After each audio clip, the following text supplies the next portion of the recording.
probably introduce you.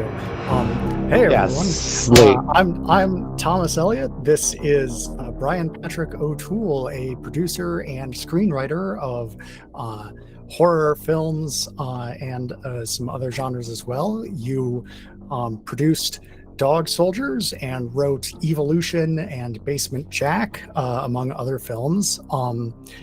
And something that I noticed in a few of your films is that there's a number of military characters or characters with military backgrounds. And so I was wondering, do you have a military background? Oh no, no. But I have the highest respect. I have quite a few friends that did the military, and I have nothing but the highest respect for those guys. And I want to represent them, you know, as the heroes that they are. So none of the soldiers or military people are, you know, the bad guys for the most part. Yeah. Some of the characters in Dog Soldiers do take some rather questionable actions, but uh, I noticed it was the like commanding officer rather than the grunts, um, which is a theme that I've noticed in uh, media created by people who are fans of the military like that. Um, so something that I notice in horror movies is that a large part of whether or not I enjoy the movie is based on how strong my feelings are about the main characters. Um, and they don't have to be positive feelings necessarily. Right. They can be really like as long as I love or hate them, then I'm going to enjoy the movie. If I'm lukewarm about them, then I'm not. Um, and I noticed that in the movies that of yours that you wrote, you do a pretty good job of taking characters archetypes who would sometimes be less sympathetic and making them more interesting, such as the gangsters in Evolution or the cops in Basement Jack. So I was wondering, what tips do you have for writers to make characters that evoke strong emotion like that and still come across as genuine people? I wish I had a magic formula. I'd write a book. But the truth of the matter is that I was lucky to get some great actors. I mean, as a Mm, writer, there's only so much you can put on the page, and you don't want to direct from the page, you know. what do you mean? Um, well, you don't want to, I know a lot of new writers will write, Mr. Jones walks with a attitude, um, maybe that, but maybe the actor will see it differently. You don't want to put the actor in a box and say, you got to do it this way. In fact, I think one of my weaknesses is dialogue. Um, I have a problem with it. So I always, at the table reading, I say, this is what needs to be said. This is to to to further the character, because you never tell story in dialogue. You should always be able to turn any movie off, the sound off, and know exactly what's going on, because the dialogue should only ever further character, should never tell the story. Interesting. So what you want to do then, so I leave it to the actors at the table read. I say, change whatever you want, but you have to get this message with the dialogue. So for the most part, I try to give them freedom, because I have I want to say impromptu. I have what is the word? I drew blank. Improv. Yeah. An improv background. I was in the Second City in Chicago back a long time ago, and I took it because not that I wanted to act, but because I wanted to be to feel more confident in when I present things and stuff, because I ended up literally becoming a literary agent. And that means you have to go pitch stories to people, and so I want to just get confident. So improv training really helped me to get to get the guts to get up there. But it's never been easy because like the first time I went to pitch a bunch of scripts, what you do is you have your clients and then you have these cards and it's basically the title, the author, and a log line. A great white shark terrorizes it. Then you pitch to the executive and then they go, yeah, I'll read that. That sounds interesting. Oh no, I'm not interested. So one of my first experiences was an executive at Universal Studios. And I went into her office. She accepted a few scripts, read them. And I went in to talk to him. And she took the script and she shakes it in my face. She just shakes it. And I'm like, she goes, do you know what's wrong with this script? Do you know what's wrong with it? And I'm like, no. She goes, the brads are too small. She goes, when I open the script, the brads pop out. And so I walked out. I literally got up and walked out. I'm like, this woman's crazy. So I get back to the agency and Leslie's like, did you walk out of the executive's office? And I'm like, well, yeah, she's crazy. And you never do that. You never do that. You need to call her immediately and apologize. And I'm like, yeah, that's not going to happen. Got any other suggestions? And so anyway, I ended up having to call her, or it was my job. And she was very complimentary. She said, she just took a lot of guts to do that. She goes, I was just having a bad day. But yeah, don't walk out of people's offices. So I'm like, okay. So that was my trial by fire. What are the brads? Oh, they're the little they're clips that has 3-hole punch on the script, and then you poke the brad through and you open it up. Oh. And so those are called brads. And so yeah. All there's right. certain lengths. And I don't like to use long ones because I stab myself. So I guess I was using too small. I don't know. Okay. But that just shows how old I am because nobody reads scripts. It's all on their laptops now. Yeah, send me the PDF. So that's a story from a bygone time. Yeah. I like your emphasis on your improvisation background. Have you read the book Impro by Keith Johnstone? No. When you read for a living, you rarely get to read anything for pleasure. That's fair. I read that book less for pleasure and more to develop skills. But yeah, for any listeners out here, it's a pretty short book, and it's really just a few chapters in it are especially good for developing interesting character dynamics between multiple different characters, especially.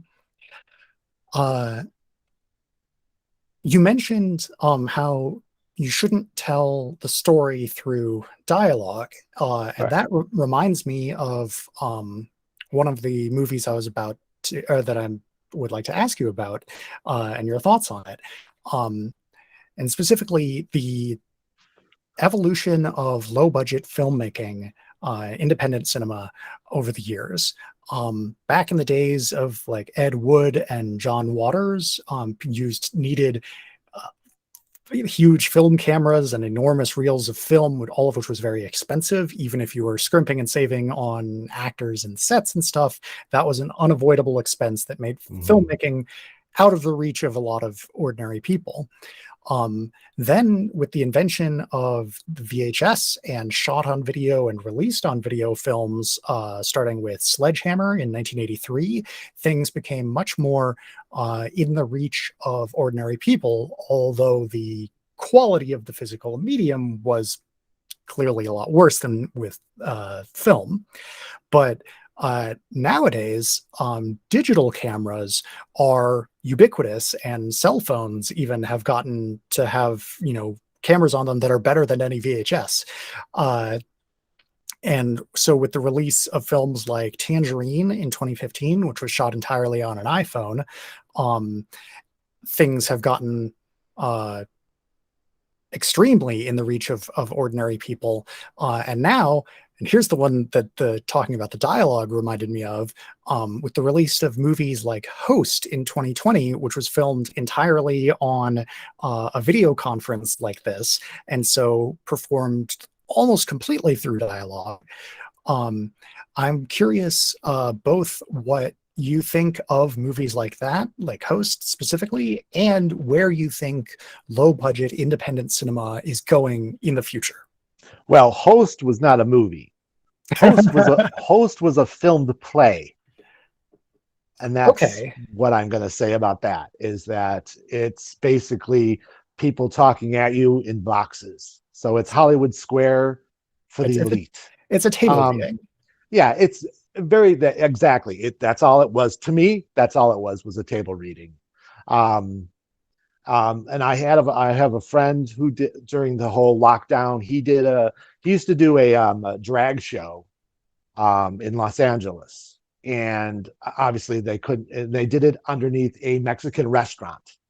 It's Casa de something. I can't remember offhand, but they used to do all these shows. Well, they couldn't do them anymore, so they took it on air. And you know what? It's just not the same. I mean, you can't do live theater in the square, in my opinion. It's just it doesn't work. It's like you said, it's a table reading. I have a friend, but back to it. Um, Filmmakers today are so lucky, and I don't think they realize, because when I started, don't do the math, but in 1990, when I went Several to years LA, ago. yeah, several years ago, when I went to LA, it was still the usual distribution routes. It was going to theaters, then to pay television. You know, there was none of this DVD or anything, because DVD I don't think came out till 97. So basically what I had to do, you know, so I learned, I was there for the death of camera. In fact, Cemetery Gates was my first film. I'm going to jump all over the place, so feel free to. But Go right ahead. Cemetery Gates was my last film doing film, Okay. and Last I one shot mean, on film. Cemetery Gates looks so much better than it has any right to look. We had, and his name escapes me. I'm really bad at names. He was the cinematographer on Deadwood, the HBO series. I can't remember his name. I'm sorry. But so he gave me a great film. Anyway, during that film, the lab screwed up the last reel. It fell into the vat of chemicals.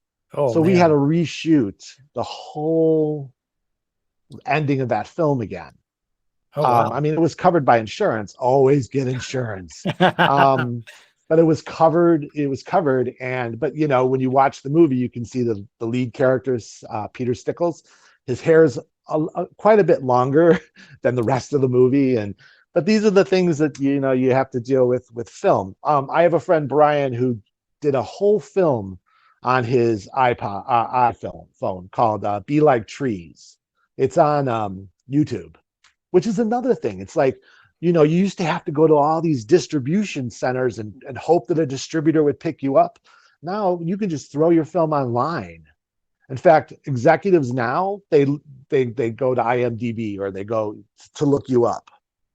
It's like, you know, it's just become that centralized. But the point I'm getting to, and I'm getting to a point, um, is that, you know, anybody with 10 friends can do a zombie movie now, like with their camera. The problem is that people like me have to, who's an independent producer, has to compete with these films. So I think the market is sort of weeding itself out now, whereas they're demanding certain quality from these homemade films. But that's where film began, in people's garages. I mean, so I love watching the stuff that's coming out today. The only thing I don't get is TikTok. I mean, who are all these skinny kids that look like they've been stung by 100 bees? You know, jumping up and down, showing us what religion they are in their sweatpants. I mean, I don't get it. Like those getting like the highest ratings, and like, oh well. But hopefully, you know, from that a new genre will grow. I mean, I love creativity, and I'm just really excited by what's happening today. Um, you know, I mean, I helped make a film with some friends in England. I never left my bedroom. They sent me footage, looked at it, edited it, sent it back. I couldn't imagine that 20 years ago. So did Yeah. that answer your question? What was the question? I was wondering what you think is next in low budget independent films. Like how you think the medium is going to change in the future, given what we've already seen of it. And it sounded like what you were saying about that is that because of the explosion of accessibility right now, there was a while where people were sort of, there wasn't a lot of quality control going on. Right. Yeah. And you think that it's being weeded out a bit and people are becoming more demanding? Well, no, I mean, I'll speak mostly to horror in that horror audiences, as long as you're honest with them, are very forgiving. Like they know you're on a budget. They know that the vampire teeth are, chiclets, carved chiclets. So they'll cut you a break as long as you're honest with your story and it's entertaining. Um, and I think things are going back to traditional,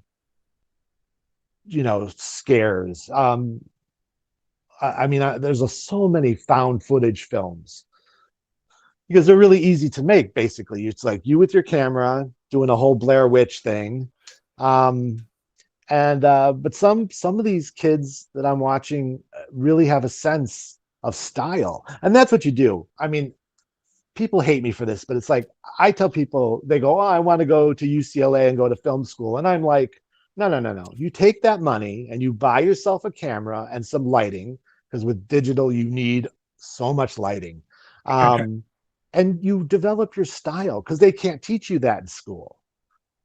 They can't teach you style. They can introduce you to people maybe, but you have to develop your own style." So I always tell that. And then when I was teaching, at seminars and stuff, screenwriting, I would tell screenwriters, none of you will ever sell an original screenplay. Oh, people lost their minds. You could just see their heads exploding. Wait, my parents paid a lot of money for me to be here, which is true. It's been 30 years. No one has come up to me and gone, "Hey, you were wrong. I sold, these scripts." Nobody has ever done that. But the producers will always have better ideas than anyone else, but they don't have time to write their great ideas. So they're going to go to the necessary evil, which is a writer. So it's best to write and have a script in every genre as a calling card.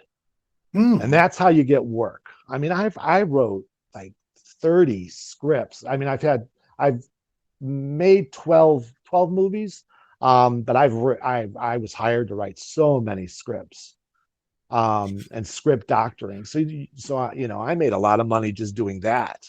But I ended up producing my own films because, it's the studios are nuts. I'm so thankful that I never worked in the studio system. I'm telling you, you got 500 people on set, and you're like, "Are any of you actors are working on the camera? I mean, who's my crew?" Because it's, they gotta, and then they all have to have their input, whether it's necessary or not. They have to have their input, and so they give you notes, and it's like, no. So I've been very thankful, and maybe my films aren't the Citizen Kane of films, but of horror films, but they're honest and people seem to love them. So I'm happy. Yeah, to get to that Citizen Kane level, you really need more parrot-based jump scares. Well, yeah. I mean, there's genre expectations. That's just a given. Oh, Um, I but was just making a joke about the jump scare oh, with a parrot in the middle of Citizen Kane. Do you yeah, remember that? yeah. Okay. I know I was going to add on to your joke. Now I forgot. Oh, I have a I'm mind like sorry. Teflon, nothing sticks. Uh, Um, you were I talking forgot about what I, genre expectations. yeah, just the genre expectations. But I mean, the Citizen Kane of horror films is The Exorcist or Night of the Living Dead. It's something that moved the genre forward. the slasher movies, Black Christmas, and then came Halloween, and then came Friday the 13th, and um, so to me, those are the Citizen Kanes. If you could start a new genre, the whole Paranormal Activity, which in my opinion is just lazy filmmaking. I mean, I can just point a camera at a wall and let your imagination go wild. Wait, did something move? You're so desperate for something to happen, your mind plays tricks. Wait, was it a cat? What was that? But I love, but there's always the diehards. Like, I love creature features. I love creature features. I love monsters, and just, because at the core, they're us. A good monster is, you're sympathetic to it. Frankenstein did not ask to be reborn. Frankenstein's monster, sorry. Yeah. Did not ask to be reborn. Dracula was just so mad at God for killing his wife that he got cursed. Godzilla couldn't help that they put buildings up where he used to live. That was his pad. So, so you got to make sure in these movies that your monster there's a good backstory, and that's another thing that I used to teach a lot of people. Like, for example, when I did a film called Sleep Stalker, the Sandman is a serial killer who dies and comes back, and but the writers, didn't have a backstory for him. They just had a bunch of kills. And I was like, you can't do that, because, if I say, what are 3 ways that you can kill Dracula? Well, sunlight, stake through the heart, cutting its head off. What are 3 things? Or so there's rules, and you can't break the rules unless you establish the rules. And that's what I think a lot of these zombie films lately are just not working. Because people go, oh well, 28 days later they ran. Well, they weren't zombies; they were infected. It's those arguments. But I think when people are writing horror, they forget that part. They forget that your monster has to be, it could be as evil as, but it has to be sympathetic. I mean, look at The Omen. It's just a cherub little boy. How could he do any harm? And so, and then wait a minute, get off that tricycle. What are you doing? So anyway, that's Yeah. my spiel on characters. I completely agree about monsters needing to have rules and an interesting backstory. And I find that sometimes I would say that those are good rules for writing. And sometimes you can make a really memorable story by clearly and distinctly breaking some rule for writing. And so what comes to mind for that is Halloween, where Michael Myers doesn't really have much in the, like, there's the opening scene where you see him murder his family as a small child, but you don't know why. And he doesn't really have a motive, and the rules as to how his unkillable being unkillable works vary from movie to movie. It's not consistent. And so, but that was really successful and people really love it. And Well, oh, go ahead.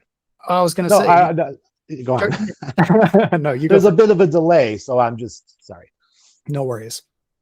No, I was just going to say, with Halloween, yeah, there's exceptions to every rule. I always like that student that comes up to me and goes, well, what about this? Yeah, well, what about it? When you get to be David Cronenberg, you can make those changes. Until then, you don't want to rock the boat. But Halloween, the thing about it, I don't want to talk about the travesty that is this new money grab trilogy that's just horrible. And Jamie Lee Curtis should be ashamed of herself.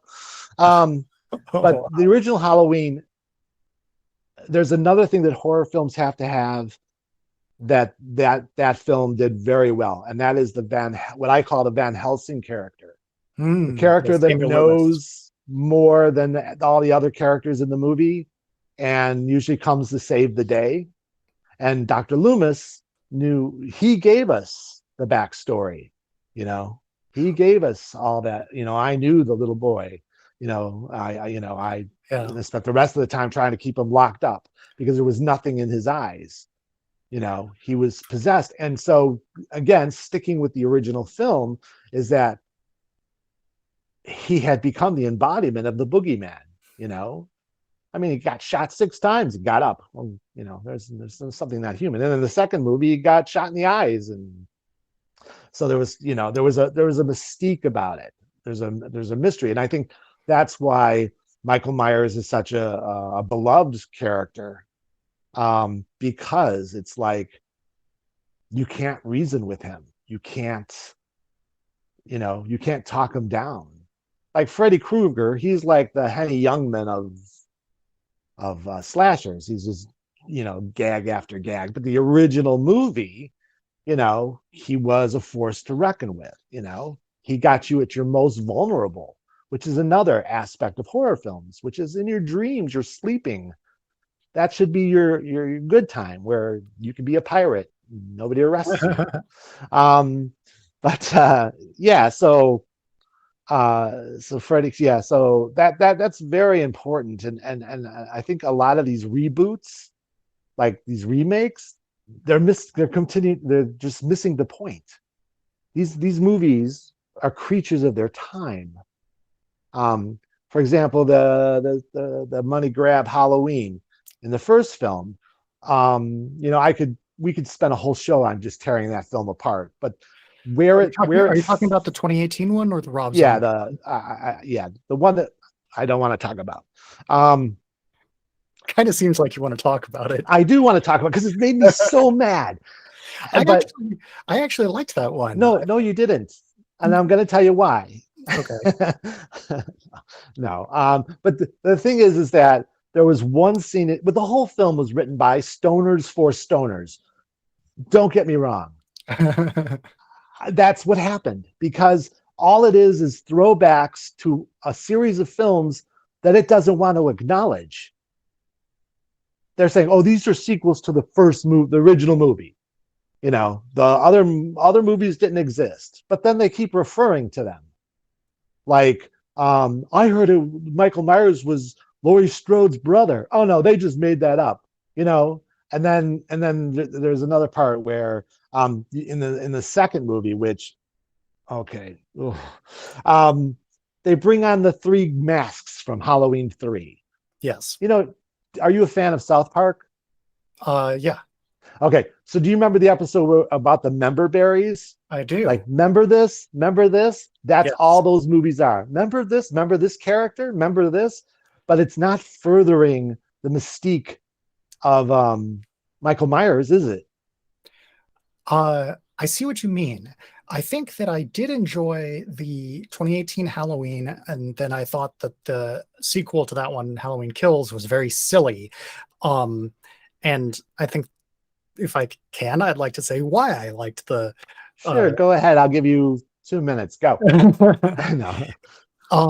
It's because yeah, you're right. It didn't further the mystique of Michael Myers himself, but instead it was much more focused on Laurie Strode and that and her trauma and how she was clearly not moving past this at all, much less in a healthy way. And that I thought that was an interesting sort of meta commentary on the fact that the series is not moving past this. We're still getting Halloween movies 40 years later. There's a line, I can't remember if it's in the 2018 Halloween or in Halloween Kills, where they're talking about the fact that there were these murders 40 years ago. And some teenager is like, yeah, there were like three people got killed 40 years ago. More people than that get killed by car accidents every week here, and just like regular murders every year. Why is this such a big deal? And that was why the 2018 Halloween worked for me and Halloween Kills did not, because having the one character who was so intimately connected with the murders be unable to move past it makes sense to me, and it's an interesting character piece. But then having the entire town be unable to move past it and still be obsessed with these murders does not make sense to me, because on the scale of an entire town, it's really not that big, but on the scale of an individual, it is. Um, and so another trope that I really like in horror movies is when nobody takes the person who knows about the horror seriously. Mhm. So one of the reasons I really enjoy the Child's Play series is that there's so much of the horror comes from this, like there's this antagonist that is not actually that physically dangerous compared to just like someone like Michael Myers. Mhm. But because no one believes you that the doll is evil, that's what makes it scary. And I thought that Halloween 2018 did a good job with that idea, sort of twisting it where everyone knows that Michael Myers was real, but no one takes it as seriously as Laurie Strode does. And she really does seem to be just like paranoid and overly concerned with it. But then, it turns out to be right because it's a horror movie. Um, so that was what I appreciated about that movie. Well, you're entitled to your opinion.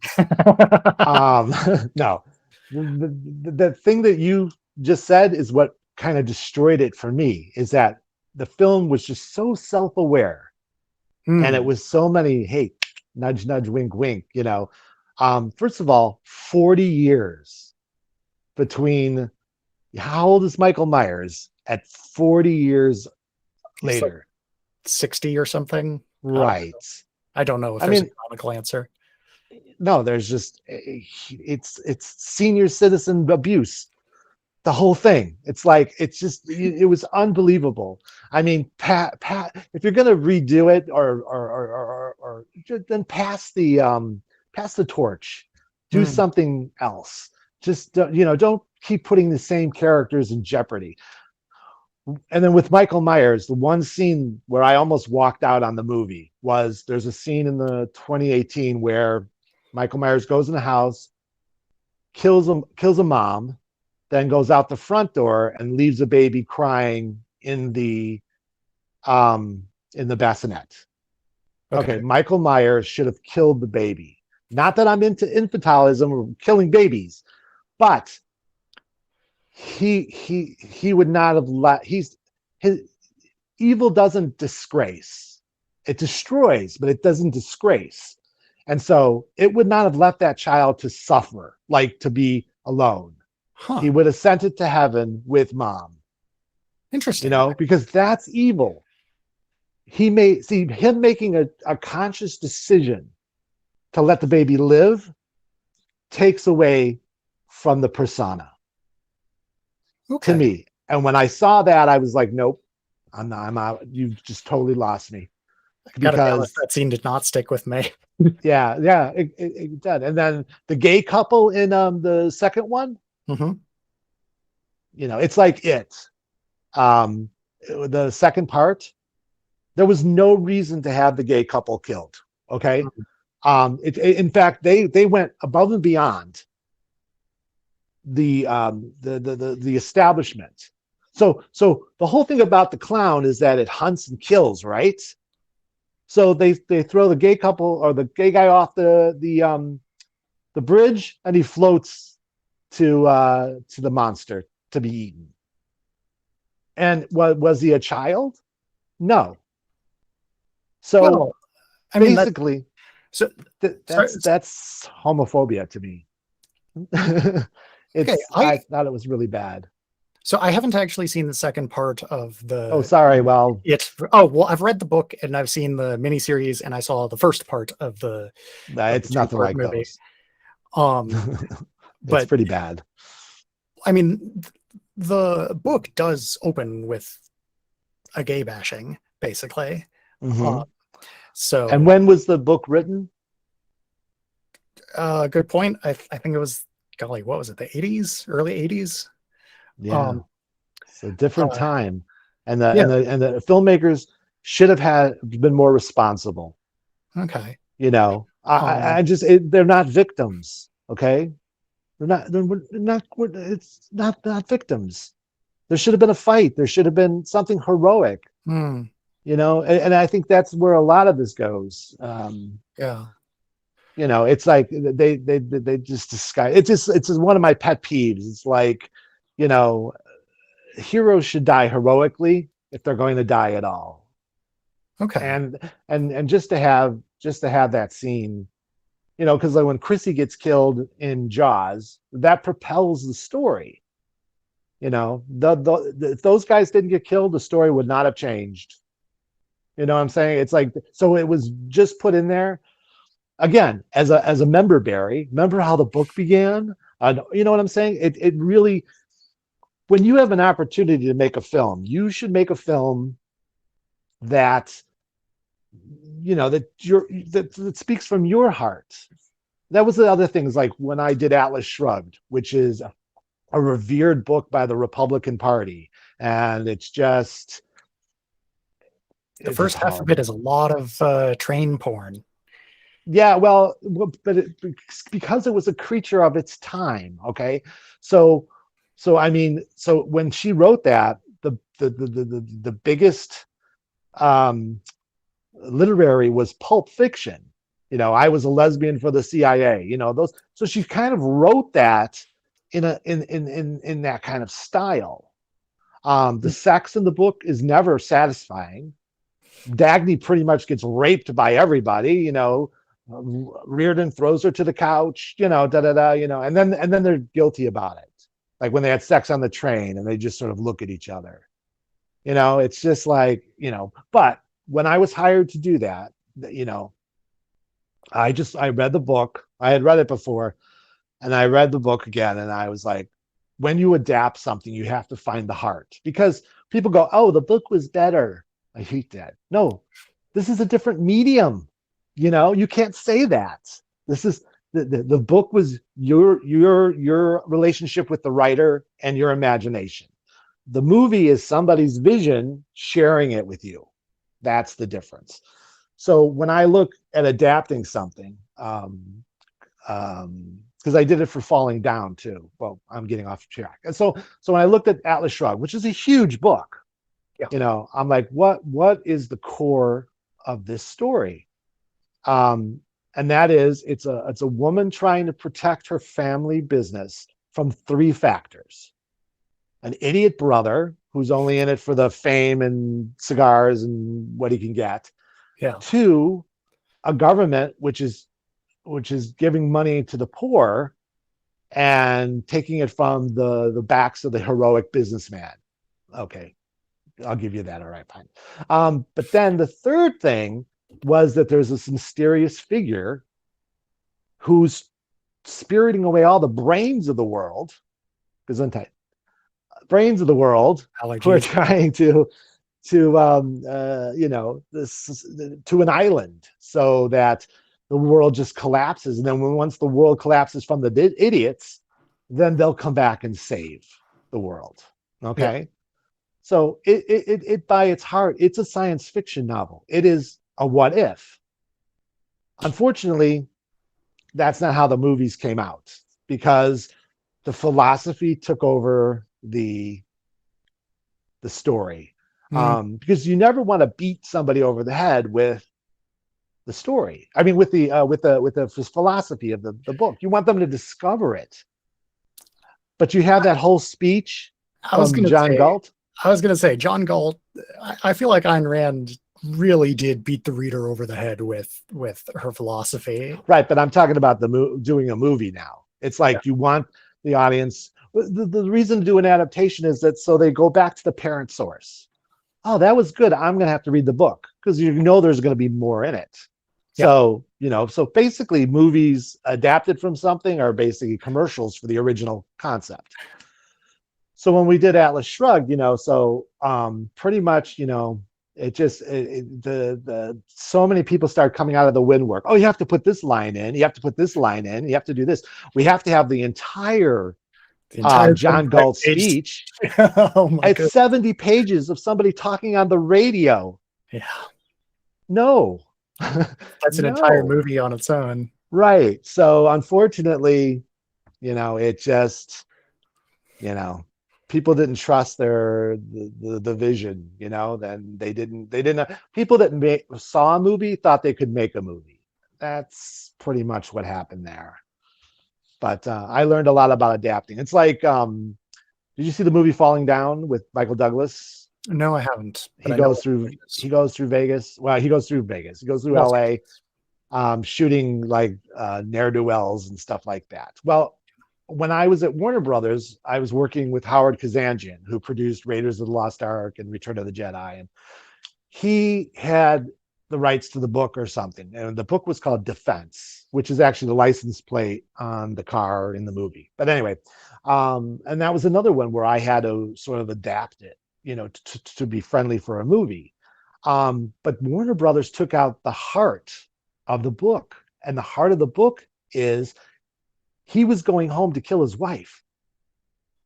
That was the reason why he was doing all of this. In the movie, it's just like he's some kind of hero. And that's not what happened. It was Huh. like he was fed up with the world. And so he goes on a killing spree, all to get to his wife to kill her because they're getting a divorce.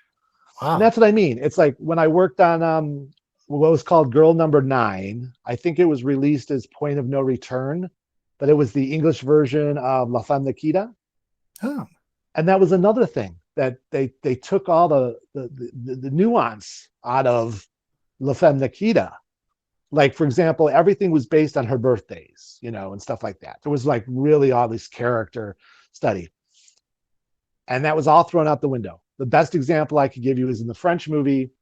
You see her set a bomb, da da da, and then there's an explosion, but they really go into her planting the bomb and stuff like that. Not in the American version. Oh no, there's the whole block goes up, you know, and that's the sad part. That's why I'm really scared about this Train to Busan. Did you see Train to Busan? No, I haven't. It's on the Oh my list, but God, you have to see it tonight. all right. Tonight. All right. But they're making an American version of it. And why? It's perfection. It's almost a near perfect zombie movie. Like it is, and it, you know, now it's called something like Train from New York or something, the American version. And I'm like, you know, it's just, you know, they rush this stuff out. That's part of the problem too. So all these young writers out there, you know, enjoy this time where you have time to sit and write and have your own ideas. Because when you're hired, you got 6 weeks. We want a script in 6 weeks. And we want to see a first draft in 4. You know, it's like, oh, like Evolution. In order to get the money to make that, I literally had 5 days to write it. 5 days. That's pretty short. I never want to do that again. I didn't have an idea. I didn't have anything. And I was like, well, let's go back to basics. And basically, the Frankenstein is the first zombie movie. So I was like, well, let me see if I can combine that with, you know, this alien infected movie, you know, and see what we can do. So yeah, and then Basement Jack, I was writing, and I realized halfway through, I go, oh my God, this is Psycho 2. I'm writing Psycho 2. This is because I had this overlong court case, and it was just like, oh no. So I ditched it and I started from scratch, and I was like, you know, let's and that and in that movie, the serial killer had a monster mother who would used to torture him with electricity. And so I brought that out in his killings. And so when he kills people, he sets them up like in family positions, like at the dinner Yeah. table or watching television. He kills a little boy and sets him up with his video game, you know, so because he's just looking for the perfect family that he never got because of his mother, you know. And so people seem to respond to that, you know, that they like that, you know. But anyway, next. Yeah. I'll go on. um. Yeah. That was a lot of interesting things. I want to comment on a few of them. Like I'll go. I personally liked the gay couple in Halloween Kills, Big John and Little John. I thought that they were fun, and they did the thing that I was talking about earlier, where the most important thing for a movie, especially a horror movie, is to make Yeah. you care about the characters. And I cared about those characters. I didn't care about the main characters, but I cared about the side characters. And so it was tragic when Michael killed him instead of just being two more notches on the body count. And I think that was what they were going for. And me, Think about what you just said. Why did they have to die at all? Why couldn't they have helped to bring Michael down? because then it wouldn't have been a tragedy. But why did it have to be a tragedy? Because it's a horror movie. Because a tragedy is a legitimate. Why not go above and beyond expectation? I mean, when your lover is killed, you go animal. Sure. Okay? And to me, they were gay characters written by a heterosexual. You could just tell. It was horrible. The characters, there was the prissy one, and then there was the, and it's like, no. None of my friends are like that. Are your friends like that? No. I do have some friends who are pretty prissy. No, and that's fine, but you know what I'm saying. It's like, yeah, they fell back on stereotypes. Right. And I think gay characters have come a lot further than that. I mean, it just, look at Chucky, the TV series. It's a gay character is the protagonist. It's that's a really good series. Right, because it goes beyond your expectation, and they don't point and they go, "Oh, gay kid, look at the gay kid." No, where is that? Love Victor on Hulu. I haven't seen that one. Oh, I want to line up all the actors and just go, pew. Like it's so, but I do that with all characters. It's just like when they go, like the final girl or something, although lately oops, sorry about that. My phone just jumped the shark. It's like, oh, are you telling these stories again? Sorry about that. Okay, you can edit that part out. And okay. So no, but it's like, the final girl characters, that they're getting, better. Although, did you see the new Scream? I did. Okay. Where that screwed up was, first of all, the killer, when we saw him, was taller than both those girls or guys or whatever. I'm not giving it away, but they're, it was like, so it didn't match. It was like, oh, wait a minute. When he killed Dewey, he was like 6'9". Come on. It just took me right out of the movie. And then it was such a, again, it was self-aware. Now, to be fair, Scream was a self-aware movie. It had the Van Helsing character, Jamie Kennedy, who knew all the rules and, was trying to warn them. But, so, but this movie was just, who's not going to be in the next one is basically what it was, I don't know. It's just so I've read so many great scripts by new writers. Like I'm working with a writer now, who's just amazing. He's a young kid. He's living in Pennsylvania or New Jersey or New York or somewhere back east. But this is somebody who would not get a break, because he's not, although you don't have to be in Hollywood anymore. And I tell people, I go, don't go to Hollywood. People go, oh, I'm going to go to Hollywood and no, you don't need to. And it's a cesspool. I lived there for 30 years, like on Wilcox and Hollywood Boulevard. I saw everything change in 30 years. And the only fun thing about it is that the rats would climb up the palm trees and they would sit up in the fronds and stuff. And then when the tourists came by and if the wind was just right, it would blow the rats out of the trees and land on the tourists. Oh, that's amazing. It was so funny. I would laugh. You have your popcorn and you just wait. Sometimes you'd hear the scream and then they go, oh, I missed it. That rat didn't. but you have to find fun whenever you can, you know. But yeah, Hollywood, yeah. So, and a lot of people are like, you know, can you know, I want to be a writer. I want to, you know, and when I was a literary agent, one of the people that I pitched to was Richard Donner, who was, you know, The Omen, Superman, you Yeah. know, Lethal Weapon. Um, and I made the mistake as I was leaving. I was like, hey, do you have any thoughts to somebody who's just starting out in Hollywood? And he looked at me dead serious. He goes, if you're good at something else, do that. All And I'm right. glad he said that to me because it made me so mad. And then I was just like, I'm gonna prove him wrong. I'm gonna prove that man wrong. And that really put the fire under me.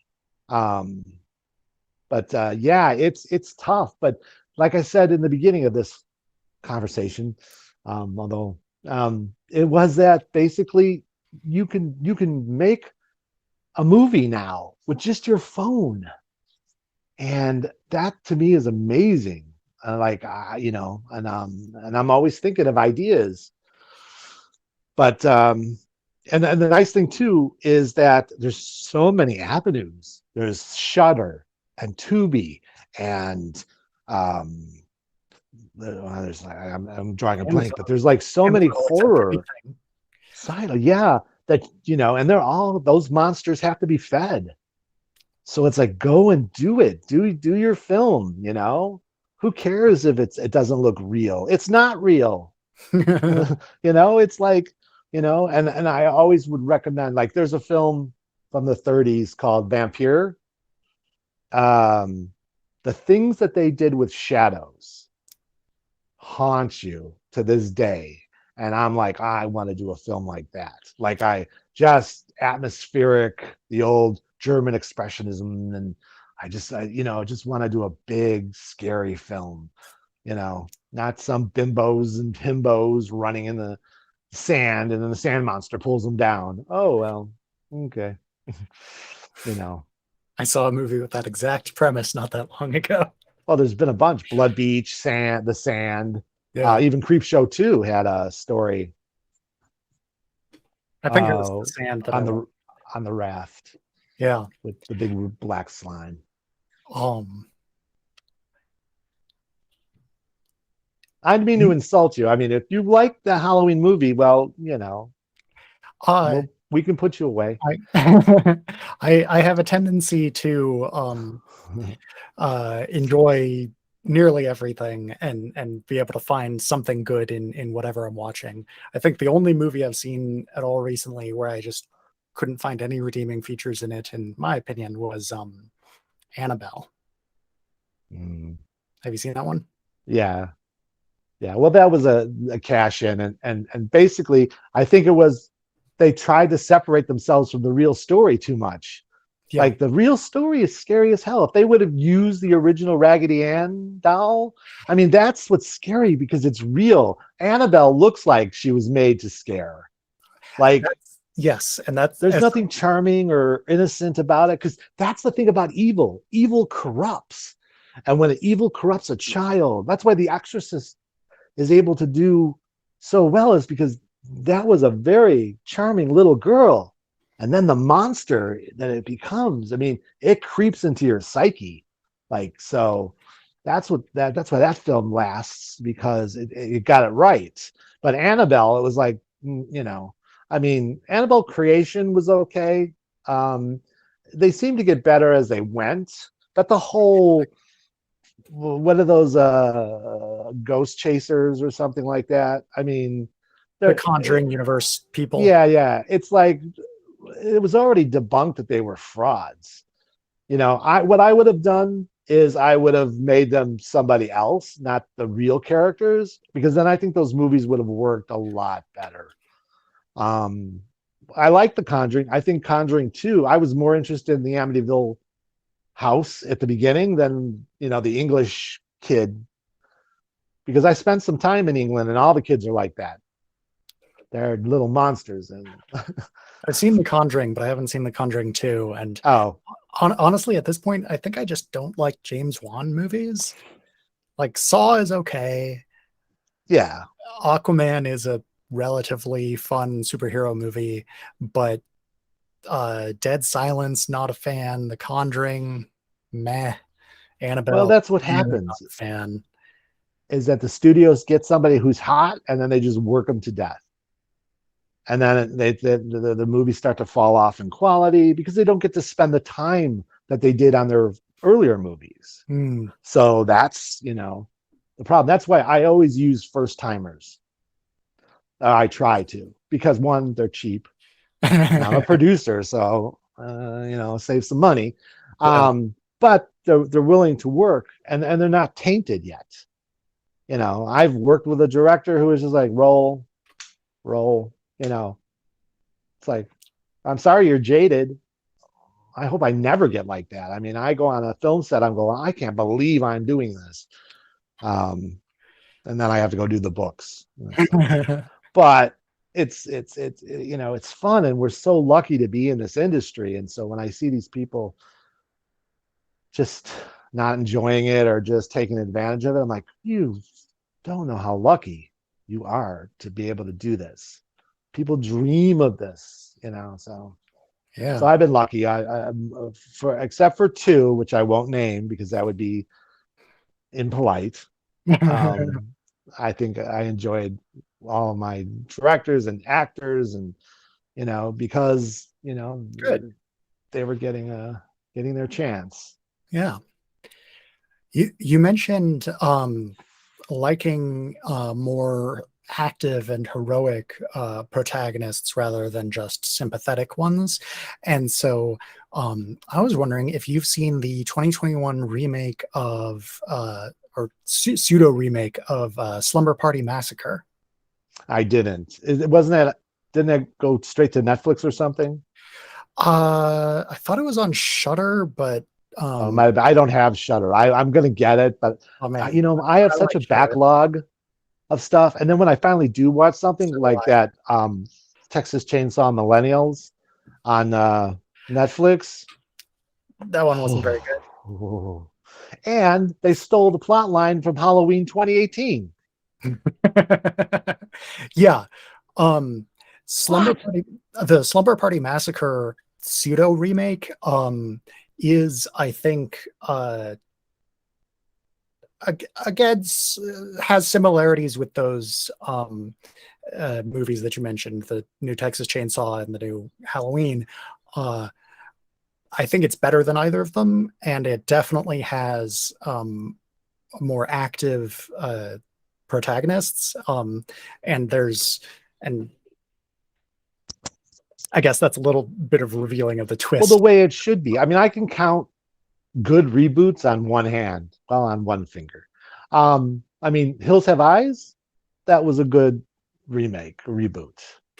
I walked out of. I've only walked out of two films in my life. One was Saturday Night Fever, oh, Okay. and and two was the Friday the 13th reboot, because they had strayed so far from the material that it was Yeah. like you could have put any serial killer there.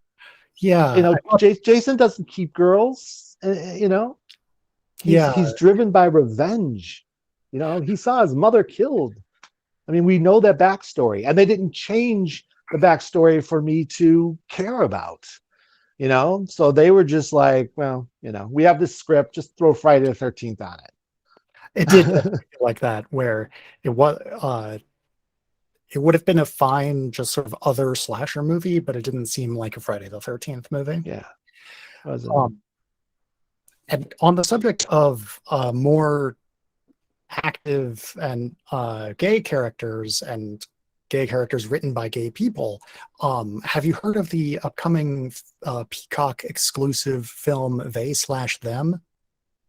I've heard of it. I think I saw a trailer. I've only seen promotional stills from it, but I'm certainly interested. For anyone listening who has not heard of this, this is a slasher movie set at a gay conversion camp. Um, so I do predict that a lot of gay characters will get killed in it, just because all of the characters other than the camp counselors are gay or trans or something like that, because they're at this conversion camp. Who's the audience for that? Uh, sure looks like it's young queer people. That's who I've seen talking about it, and that's who it's starring. Um, See, here's the thing about that too, is that if you're making a film for a particular audience, mhm. you are almost sure to fail Oh, because it's because you're leaving out a whole bunch of other people. For example, when somebody's writing a script, they and I read John, a black male. Okay, why does he have to be black? How does it propel the story that why that he has to be black? Because what if an Asian female comes in and reads that part and she's perfect for it? So when you do that, when you put stuff like that, or a gay guy, you know, why does he have to be gay? Now, I'm not saying that people shouldn't be included in films and stuff, but why? Why? You can't do characterization by personality. That's lazy writing, you okay. know.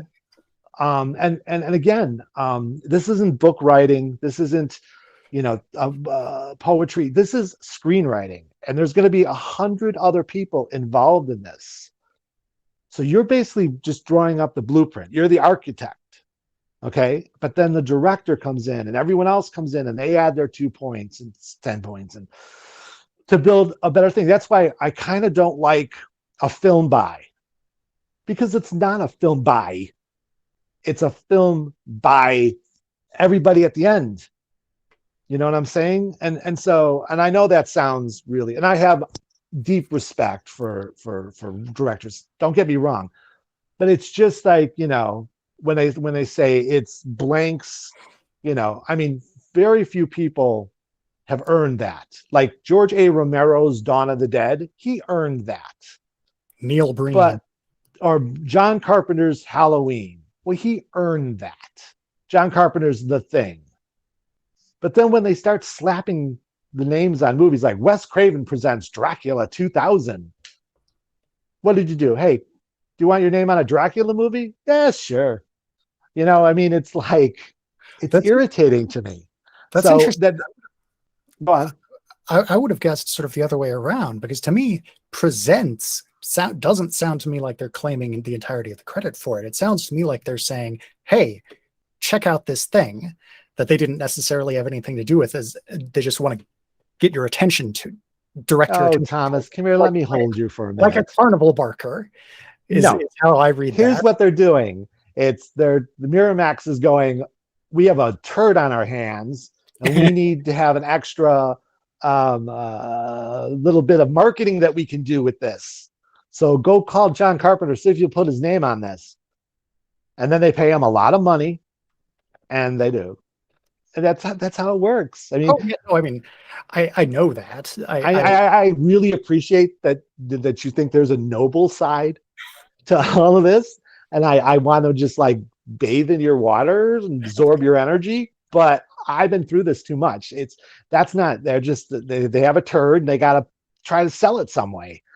um so it's, yeah, but I mean, I see your point. I'm being funny, but it's and that's not how the world works. That's not how Hollywood works. um I was also surprised that you said that like John Carpenter's The Thing works for you, because that I would say is very much a movie that's um, a, a collaborative effort. That like the special effects in that and the performances in that are so much more important than just the story or uh, even the direction of it, I think, in contrast with Halloween, where so much of what's good about Halloween is like those shots with Michael Myers in the background and stuff like that, which is very much the director and the cinematographer. But The Thing, if it didn't have those incredible practical effects going on, I Yeah, think, Rob Bottin. Yeah. yeah. Well, here's the thing, Thomas. You look very young. Well, I Did think you see The Thing in theaters or on home video? home video. Okay. I saw it when it came out in 82, and it didn't have John Carpenter's The Thing on it. It just was The Thing. And it Oh, bombed I did. because it was the same summer E.T. came out. Yes. Okay. And and Universal went, wait a minute, we got a nice alien who's giving us money. We got this icky monster that's not giving us money. So let's clear the theaters of the icky monster and put in our cute monster and make more money. So after a while, when John Carpenter's name became synonymous with, these horror films, then they slapped John Carpenter's The Thing. I think, I may be wrong, but I think that in the opening credits, when the letters appear in the light, I think it may have said John Carpenter's The Thing, but I think they had to do that because Warner Brothers owned the original Thing movie from the 50s. And so in order to get the story rights or something, they had to separate it. I don't know, there's a whole story behind it, I'm sure. But again, it's marketing. But what I'm trying to say by that is that few directors have earned the right to have their names above the title. George Romero's one, John Carpenter's one. Yeah. It's just, I can't think of any others off the top of my head, but you know what I'm saying. It's like, Yeah. so when I see something like, Blank's, movie, I'm like, well, I don't know who you are. And I know there was a lot of other people that made that movie.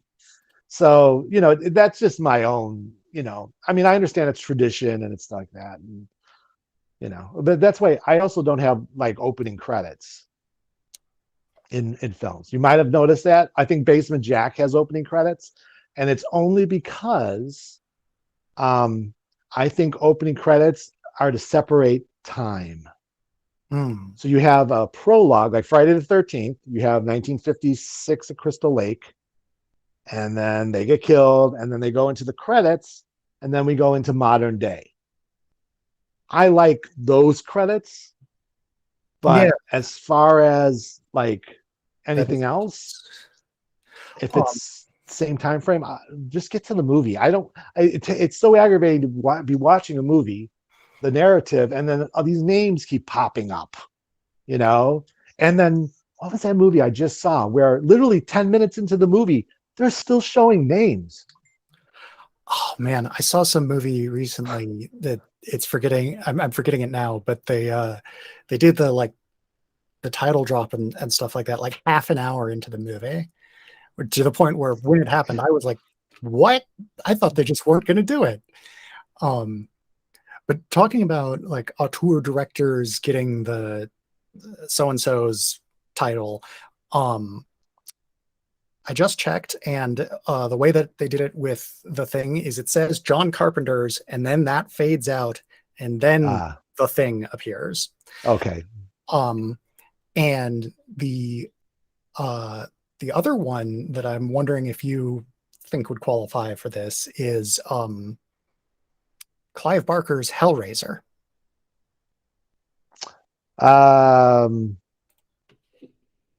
Because it's yeah, but that's marketing road. because Hellraiser alone, people go, what? Who? What?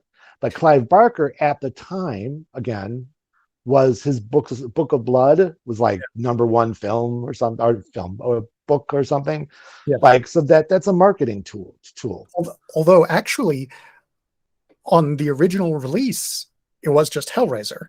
And then it was Yeah. I think on the DVD release where it was Clive Barker's Hellraiser. Because the movie didn't do well. It didn't theatrically in its first run. This is why they're called cult movies. Yeah. Because, you know, it's like it took a while for the audience to find it. Yeah.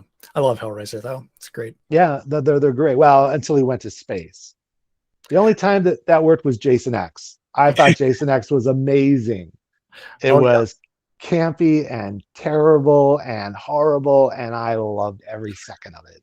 What about a leprechaun in space? Yeah, well, again, well, first he went. How did he go from the hood to space? And then Uh, back to the hood. yeah, I have all the films. I have to Yeah. marathon it someday. Leprechaun was the first horror series I really got into. Um, and indeed, marathoning them all at a friend's birthday party, it was a formative experience for me. Hmm. Now the new one, Leprechaun Reborn. I haven't seen that one. It's I'm not sure I could horrible. do. It's like they didn't get it. They don't get it. That's the whole thing. That's my whole whine for today. You don't get it. You don't understand. You know, I mean, I can understand cash grabs because I was lucky enough I got to work with George Romero, and I talked to him about the Night of the Living Dead remake, and he was very open about it because we never got paid from the first movie, so we did the second movie and to get paid. Talking about the 90s one? Yeah, the Tom Savini one. Right. Funny story about that. You got 2 minutes?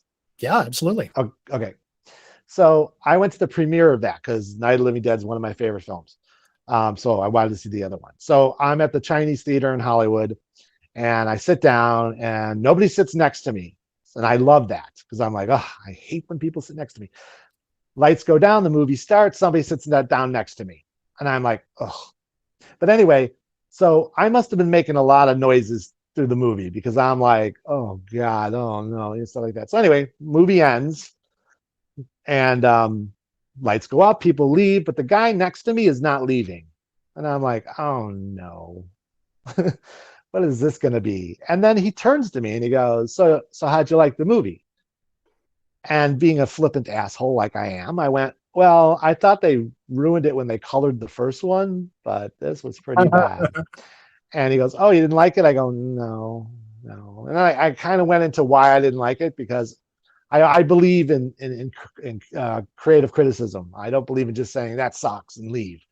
So anyway, he goes, okay. And he leaves. So I wait a couple of minutes and then I go into the lobby. And in the lobby is Tom Savini, Patricia Tallman, who played Barbara, the guy that sat next to me, the guy that played Harry in the movie and stuff like that. And all of a sudden I hear, Brian. I'm looking around. It was Brian, come here. And it's the guy that was sitting next to me. The guy sitting next to me was the guy that played Tom, but he had longer hair, so I didn't recognize him. So he goes, tell Tom what you thought of the movie. And I was like, oh, I really liked it. I got it. He goes, no. You tell him what you said. And so I said, well, I thought they ruined it when they colorized the first one. And he's like, Tom Savini starts going into this, I had to deliver an R-rated movie. I wanted to do this, da. You know, and I'm like, oh my God, I felt so bad. So this is how deep my Irish Catholic guilt is. I hired Tom Savini to be in Cemetery Gates to play the father. In fact, in the storyboards, we drew Tom Savini in it, but he got a job, and so we ended up getting Reggie Bannister. But anyway, and then I hired Patricia Tallman for Atlas Shrugged Part 2 because I just felt so bad after all these years of downing their movie. And I have to be honest, in the years, I've come to appreciate it for what it is, but it's, you know, Rambo Barbara was just, it doesn't work. It just doesn't work. Speaking of Cemetery Gates, do you know where I can stream that? Because I haven't been able to find it. Yeah. I know Amazon had it on Amazon Prime. It comes and goes. That's a whole nother show, is like where the rights to all these films are going. Because I never own my own material. I always take a paycheck. And that's another tip from me to you, people. Always get a paycheck. Don't take back end. You'll never see it. You'll never see it because the distributor has to be paid and the video people have to be paid. And by the time, unless you're doing a Marvel movie, you ain't seeing nothing. So get your money up front. So that's why I don't own any of the rights, even the ones I wrote. I sold them to the production company. Oh So I wow. could take my fee out of the budget rather than wait till the movie makes money because my landlord doesn't understand that.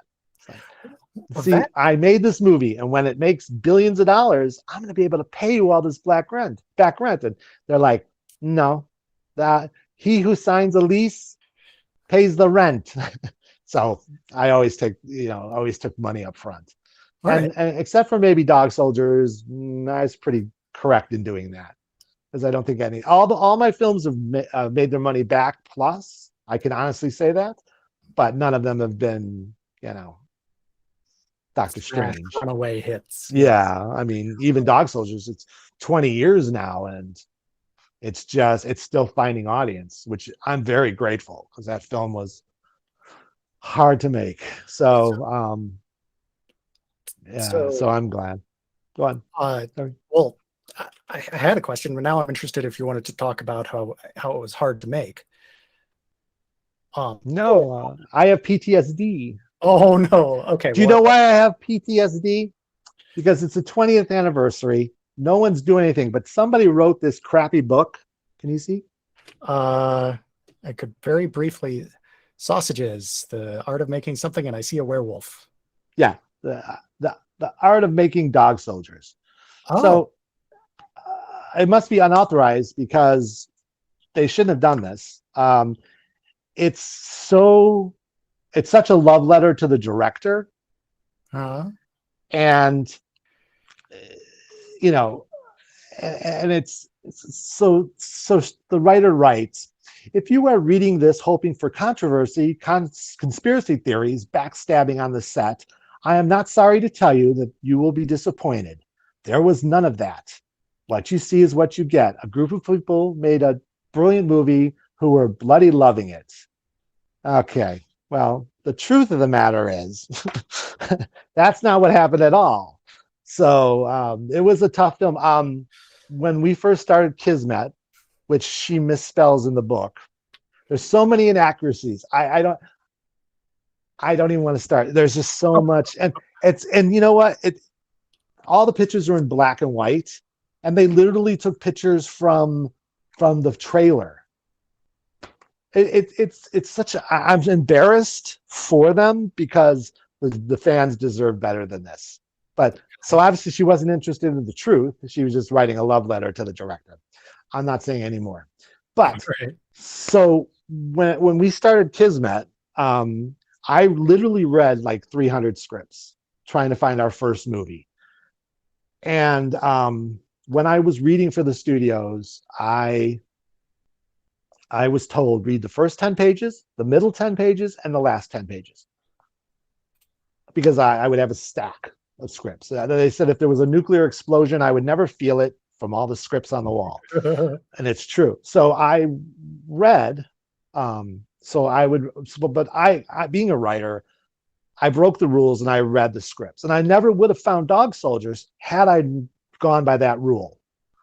Because the opening of the original script, which he was trying to get made for 8 years, was the soldiers at a pub talking about the footy, talking about, and that's not how you start a monster movie. You have to have a hook. You have to get them to shut up and sit down, and then you go into your story. And so, but I saw something in it.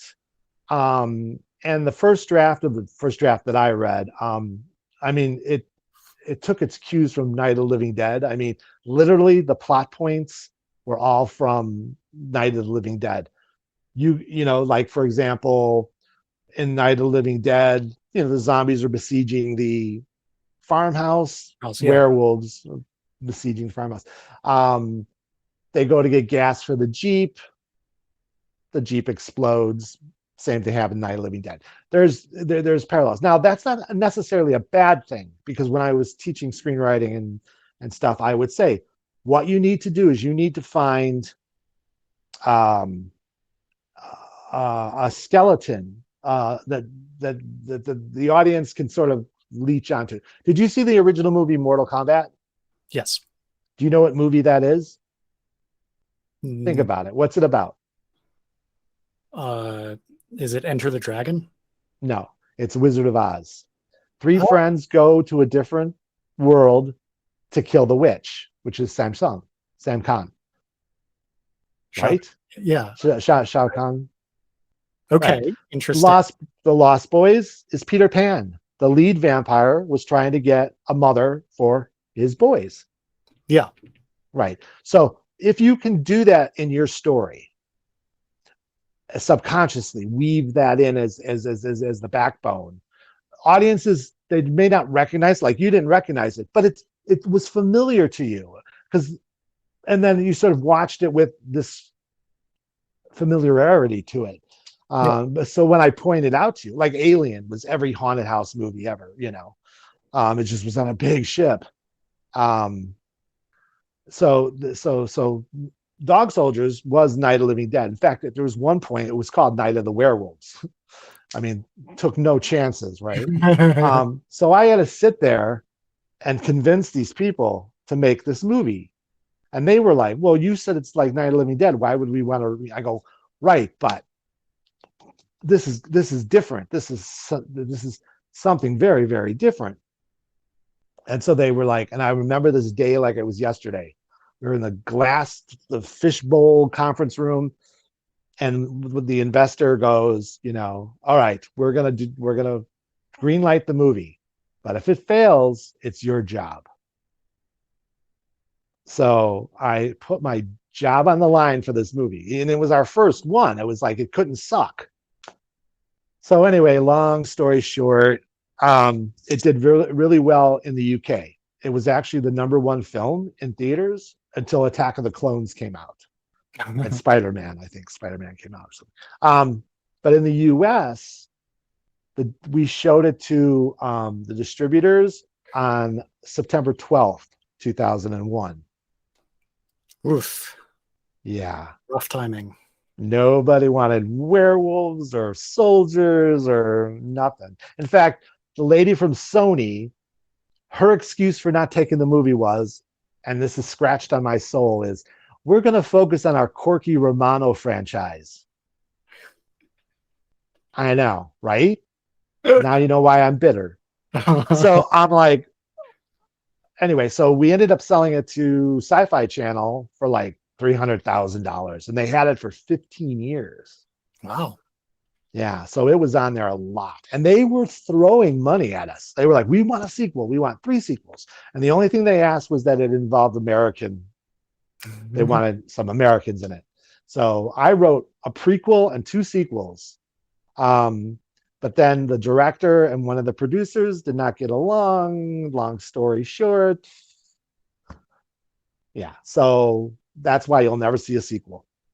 Okay. There's hints at it, but no, you will never see a sequel So unless he dies or and gives it away. But and I don't blame him because even in the book, he had to take jabs at the producer. He says that he's the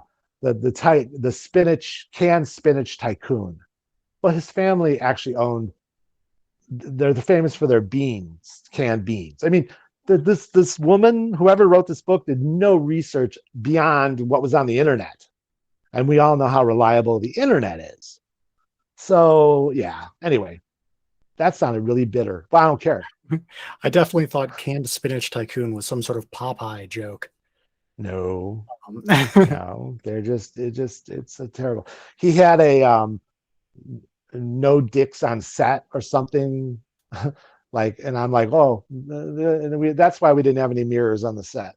Oh no, you did not say that. um, but yeah, it was a tough film to make. That's why when people say to me, oh, I love Dog Soldiers, when people come up to me at conventions and they have a werewolf on their arm or something, and it's like, wow, why would you do that to your body? But it's really a great honor. It's like, wow, or somebody shows me their portfolio of creatures that they made. They go, oh, I saw cemetery gates, and it inspired me, and I want to make monsters and stuff. And that makes everything worthwhile, because you go through a lot of crap, but That's good. in the end, when things like that happen, it's all worth it.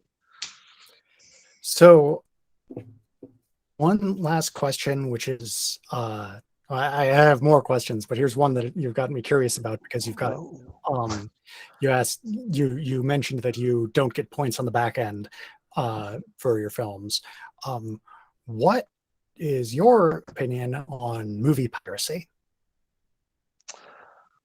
I actually suffered from it greatly. Oh no. When we did Evilution and Basement Jack back to back. And then actually it was supposed to be a trilogy. And the manager character was supposed to be weaved through it. Yes. So we went to the American film market, and I said, please don't give out screeners. If they want to see the movie, don't just hand out screeners. Well, they handed out screeners. And a week before it was supposed to come out on home video, each film had already 10,000 views on some pirate site from Dubai, and you put $10 to each one of them. Now, for an independent filmmaker, that's, and the worst part is somebody left negative comment. Oh, so the movie that you stole, you didn't like it? Sorry. Gosh. But yeah, so piracy, I mean, it's a mixed bag, because Hollywood, and I mean corporate Hollywood, not independent Hollywood, which is what I am. Corporate Hollywood, they can absorb the piracy. They can absorb effort for every, Top Gun. They're making enough money where it really doesn't matter. But for me, people are going to see my movie, and they're probably not going to buy it or rent it again, maybe, or, and so piracy. So that's why we ended up not doing the third movie, because we just didn't make the money back. I mean, we made the money back that made the movie, but we didn't make it back to get profitable. So, but there's the other side of the coin too, is that, like, for example, I buy movies, and when I lived in LA, I had over 10,000, literally 10,000 DVDs, Blu-rays, stuff like that. And when I was moving away from, I digitized, I put them on hard drives, and then stuff like that. But I've bought them. I feel that's okay to do. Now, streaming services, nobody knows how that works. I've been trying to figure out how it works and how you get paid. Is it per view? And who does it? And believe me, Netflix does not want you looking at their books. No. So, my understanding is that they're typically a flat fee paid to the owners of the movie, and then the streaming service has it for a certain amount of time. And like, it doesn't matter if 5 people watch it or 5 million people watch it. Oh, really? Who's doing that deal? Because Amazon only wanted to give us $600. Well, and that was a flat fee, $600. I didn't say anything about the amount of the flat fee, just that I believe it usually is a flat fee. Yeah, I'm sure they try to get it for cheap, because for a while Netflix was the only show in town. Then Amazon happened, and Amazon was the only show in town. And then Paramount and Disney went, wait a minute, we want a plus after our name. So we're only going to have, so what's going to happen now is that it's going to happen what happened with cable TV in the 80s. And it's going to be a tier. If you want Paramount, Disney, Universal, which is Peacock, you're going to have to buy this package.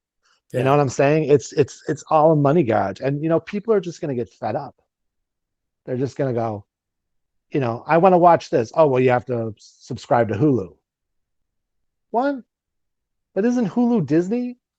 And then Disney bought 20th Century Fox. So how come I can't watch Alien?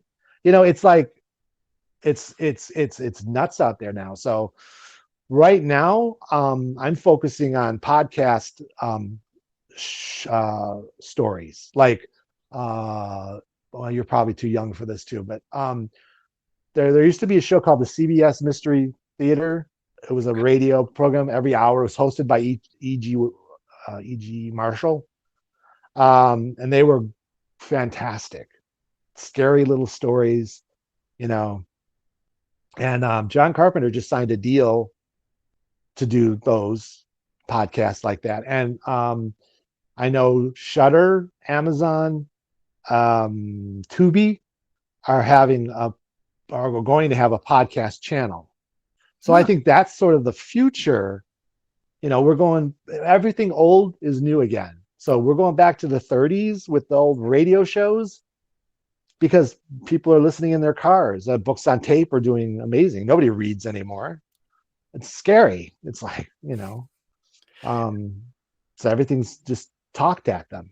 If you'd like a recommendation for a fictional podcast like that I quite enjoyed, it's called A Scottish Podcast, and it's a sort of a film within a film, but it's a podcast within a podcast. Of you both listen to the podcast and then you listen to the people around it creating it, and it's sort of a comedy horror thing, and it's very well done, very amusing. Yeah, didn't the Muppets do that? You mean like the Muppet Show?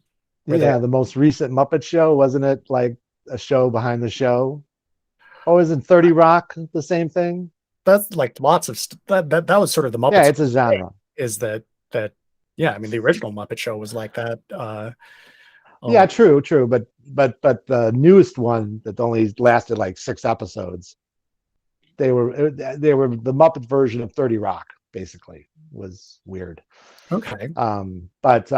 Yeah, I mean, so it's low output financially to make these radio shows. Get a nice sound library and some people with good voices, and some good writing. And so I'm going to embark on that. Still trying to get these movies made in England. Still working on that. Why specifically England? Huh? Why England? I have a friend out there who I've sort of created a film company with. Oh, okay. And I went out there, but I got hurt. I got sidetracked. Yeah, I got major boo-boo. Oh, you can't see it. Oh wow. Yeah. Ouch. And then on my hands, it's horrible. So Jeez, because I think I'm 18, like on Cemetery Gates, I almost died twice because I'm stupid. I thought, there was a point where the monster jumps at a girl on a bicycle. Well, in the real world, the monster has to end up somewhere. So we have these pads, right? Yeah. So we're holding the pads, the monster hits, and I go flying back, and we're on the edge of a cliff in Griffith Park. Oh my God. And like literally, if I didn't pull myself up on the pad, I'd have tumbled to my death. And then one night it's raining, and we're at the cave in Griffith Park, the one that they made for Adventures of Robin Hood in the 30s. They actually drilled into the mountain to make that cave. It's also the cave that the Batmobile comes out of in the TV show. So yeah. Cemetery Gates, that's the home of Precious. And so it's raining and the cave's getting water in it. And it's, and I'm like walking outside debating whether we should, close up for the day. And this boulder comes rolling down. Literally, if I would have went like this, I would have touched it. Jeez. Like, just right in front. I go, yeah, we're going home.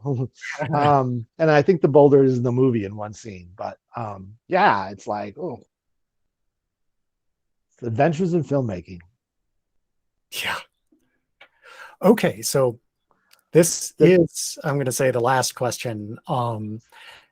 You earlier you mentioned, and like I remember before this interview, you mentioning really liking Bride of Frankenstein, which I also love that movie. One of the best movies ever.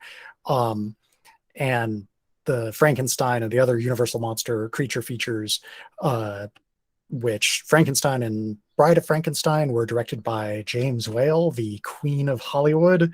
Yeah. Gods and Monsters. Yes. Must see movie. if you could work with any filmmaker, director, or special effects artist, or anything like that from history, including folks who have passed away, who would you want to work with, and what project would you like to make together? I kind of already answered that. I don't George have a Romero? favorite. No, because I worked with him, so I that dream has been fulfilled. Well, right. That's what I was guessing you meant by you Yeah. already answered. No, I mean it's just like I think the person I'd like to work with hasn't been born yet Oh, interesting. because the Spielbergs and everybody else, they've had their time in the sun and they've furthered the industry, and I've been lucky. I've worked with quite a few people that were in that heyday of the 80s, and I've worked with a lot of like Dee Wallace and Reggie Bannister, and there's just so many people, genre people that I've worked with. And then going to the conventions, I get to sit next to David Naughton from American Werewolf, and have lunch with them. And so it's first and foremost, I'm a fan. So it's like, whoa, I still get excited by that stuff. So to work with somebody specifically, I would like to work on the original Nosferatu just to see if that guy really was a vampire. Because I think he was. Because Max Schreck, we never saw him again, did we? Oh, I didn't know that was his last film. No, that was his one and only film. Oh, that was his only. Really? Max Schreck, yeah. Oh, I didn't know that. I'm pretty sure. Or he only did like one or two, but I think that's why Shadow of the Vampire with William Dafoe is the making of, is the story of the making of that movie. And in a roundabout way, because they pretend that he really is a vampire and he keeps eating the crew. And if you haven't seen it, it's a great movie. But it was always rumored that he was really a vampire. And as far as I know, he didn't make any other films. I just looked it up. He was in like 50 different movies. Oh, really? Yeah. Well, that ruined that. Hey, but you can't believe the internet. I gotta say, Really? What's another one that he's done that maybe somebody would have saw him in? The Pink Diamond, the Republic of Flackers, Ludwig II, King of Bavaria, the Love Hotel, the Tunnel. So you've never heard of any of those movies, have you? Heard of any of those movies? And I haven't heard of those movies. So I think it's just a big conspiracy to hide the fact that he was a vampire. I'm going to stick with that. All right. But but yeah, that if you haven't seen Shadow of the Vampire, it's really good. It's one of the better making of movies. Stop eating the crew. It's the best line in the whole movie. Stop eating the crew. Yeah, but I don't know. Yeah, I'm so lucky to make movies in the first place that to be selective, because there's so many good people. I have a list of people I won't work with again, and we'll run the names on the end credits. No, actually, except for, like I said, 2, maybe 3. It was all positive experiences. Is there anyone on the list that you won't work with that you have not yet worked with?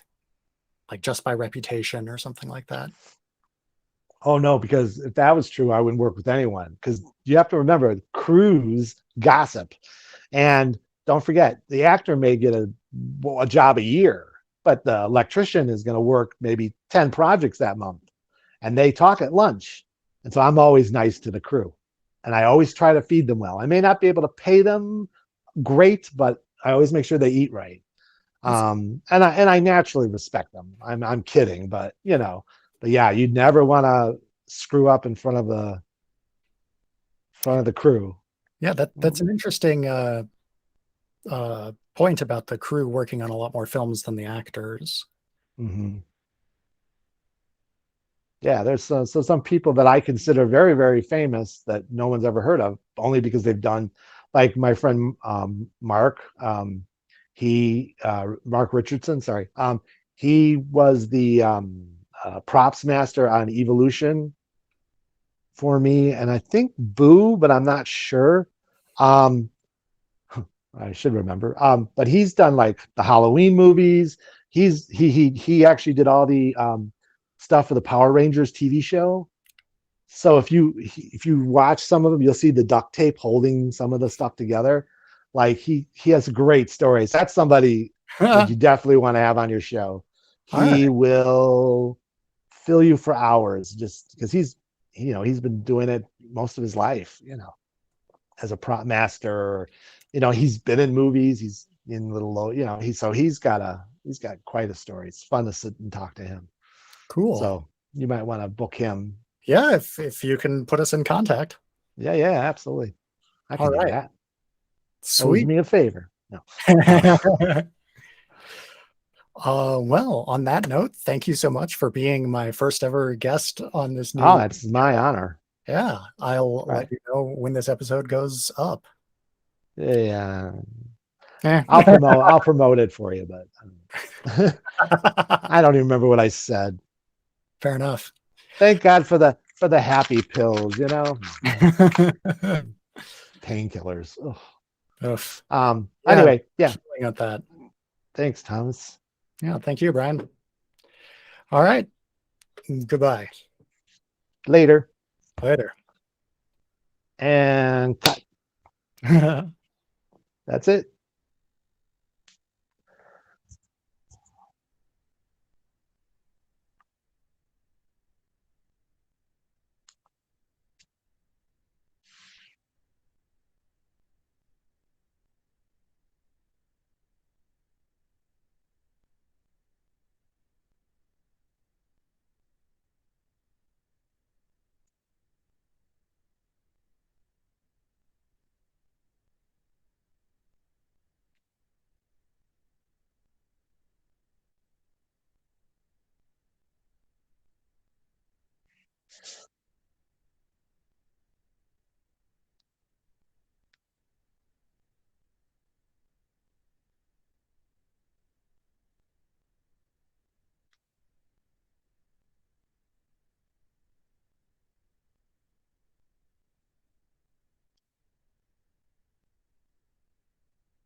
Ugh.